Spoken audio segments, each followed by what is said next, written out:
Ciao Raga, musta naga? Welcome sa inyong lahat. I am Chad and I will be your guide. Raga, importante ang content ng vlog nare, kaya makinig na maigi at unawaing mabuti. Bilang isang estranyero na nagtatrabaho din sa Italia, dapat laang na alam natin o aware tayo kung hanggang anong edad ka pwede na magtrabaho. Lalo na kung iniisip mo na uuwi din sa Pilipinas para mag-for good doon in the future para makapagplanong maigi. Kaya sa vlog na rin ay aalamin natin kung hanggang anong edad ka na pwede na magtrabaho din sa Italia. Kapag ka tumatanggap na ng pensyon, pwede pa ga na magtrabaho o hindi na pwede. Alamin natin ang detalye raga do po na sigla, partihan mo.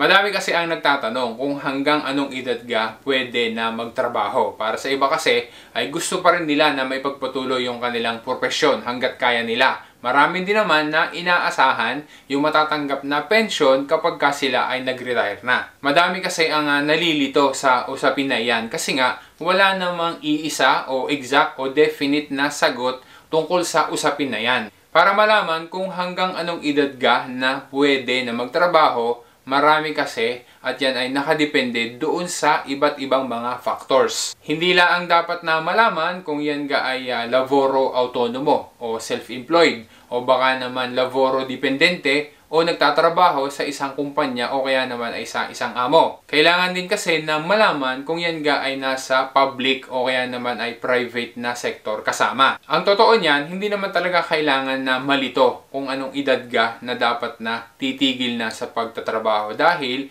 in most cases ay pwede naman hanggat kung kailan niya gusto, siya yung magdi-decide. As long as, syempre, kailangan na payag din yung kanyang employer. Ang mga self-employed or yung mga freelancers, example, yung may mga partita IVA, wala silang dapat na edad na susundin kung hanggang kailan. Dahil pwede hanggat gusto nila, hanggat kaya pa nila, kahit pa over 75 years old na. Ayon sa batas, yung mga freelancers, yung mga self-employed, sila ay pinapayagan pa rin na makapagtrabaho after ng retirement nila. Hanggat yan ay kaya nila, hanggat gusto pa rin nila, basta kailangan pa rin na nasusunod yung rules established by law. E paano naman yung mga dipendenti privati? Sila naman yung mga nagtatrabaho sa isang pribado na amo o kaya naman ay kumpanya. Ang mga private employers, pwede na nilang patigilin sa pagtatrabaho yung kanilang worker o yung kanilang empleyado na sumapit na doon sa edad para sa pensione di vecchiaia. Example, yung mayroon ng edad na 67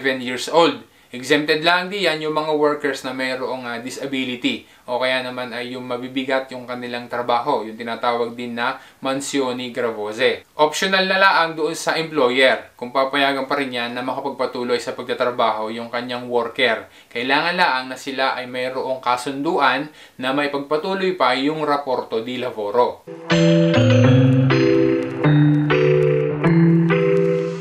Dahil sa mga info na nabanggit na, ngayon ay sasagutin naman natin yung isa pang tanong. Kapag tumatanggap na ng pensyon, ay pwede pa rin na magtrabaho o hindi na pwede? Generally, ang sagot diyan ay oo, pwede pa. Base doon sa Legge numero 133 del 2008, maaari na yung redito mula sa pensione ay maaaring madagdagan ng redito mula sa lavoro. Ibig sabihin, kahit nagpe-pensyon na ay pwede pa rin na maasunto sa lavoro at magkaroon ng income mula doon sa kanyang trabaho. Pero take note raga ha, dahil mayroong mga ilang mga cases na iyan ay hindi aplikable. Mayroon kasi na mga bagay na dapat na i-take into consideration. Example, kaya pa ba nung kalusugan niya na siya ay makapagpatuloy doon sa trabaho niya? Yung bang tipo o yung bigat ng trabaho ay kaya pa niya base doon sa kanyang kalusugan? Kaya nga laging ina-advise na marapat laang na magkonsulta na maigi. Mag-evaluate mo ng maigi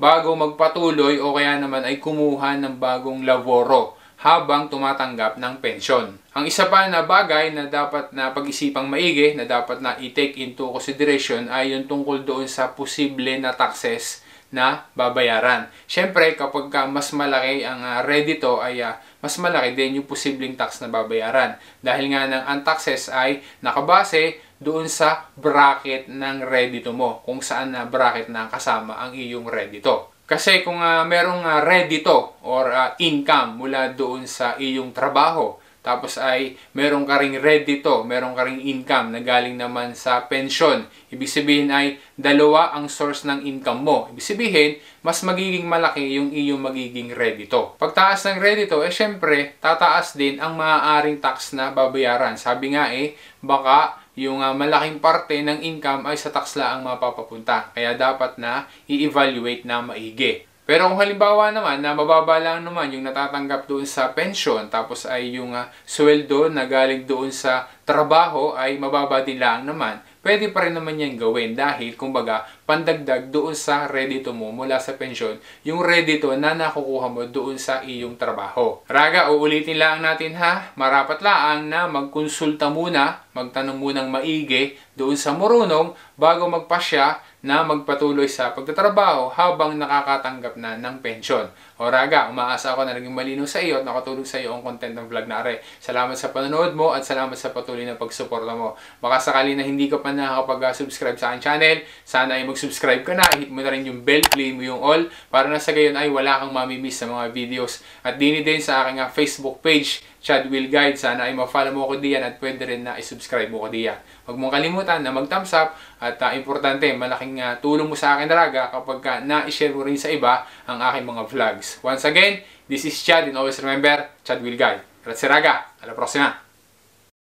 Hanggang ngayon kapag ikaw ay nagpapadala ng pera doon sa Pilipinas, ikaw ay nagbabayad pa rin ng charges. Pagka ikaw ay nagpapadala sa Pilipinas, hanggang ngayon ikaw ay napila pa rin ng mahaba at naghihintay. Hanggang ngayon pagka ikaw ay nagpapadala sa Pilipinas, ikaw ay lagi nagmamadali dahil hinahabol mo lagi yung oras at baka masaraduhan ng padalahan. Samantalang pwede ka naman na magpadala ng libre, as in wala kang babayaran na charges. Pwede ka rin na magpadala habang ikaw ay nasa trabaho, habang ikaw ay nasa bahay, o kaya naman ay habang ikaw ay nasa treno, o kaya naman ay nasa sa bus. Hindi na rin kailangan na pag ikaw ay magpapadala ay lagi mong hahabulin ang oras. Kasi pwede naman na ikaw ay magpadala kahit 10 oras ng gabi, kahit holiday, 7 days a week, 24 hours a day. Ang solusyon dyan Raga, magpadala ka sa Pilipinas gamit ang TapTap Send. Kasi tingnan mo free transfer, great rates, fast remittance. Tapos ay may matatanggap ka pa na bonus doon sa iyong first transfer basta't gagamitin mo lang ang iyong promo code na RAGACHAD. Are ang mga bansa na kung saan ay kapag naandyan ka, pwede kang magpadala sa Pilipinas gamit ang TapTap Send. At meron pang ilang mga bansa na mapapadagdag pa diyan. Pwedeng matanggap ang ipinadala mo via major banks doon sa Pilipinas. Pwede rin sa mga mobile wallets kagaya ng GCash, Maya, and soon ay magkakaroon pa ng iba't iba pa na mga pick-up center. Kaya Raga, i-TapTap Send mo na yan.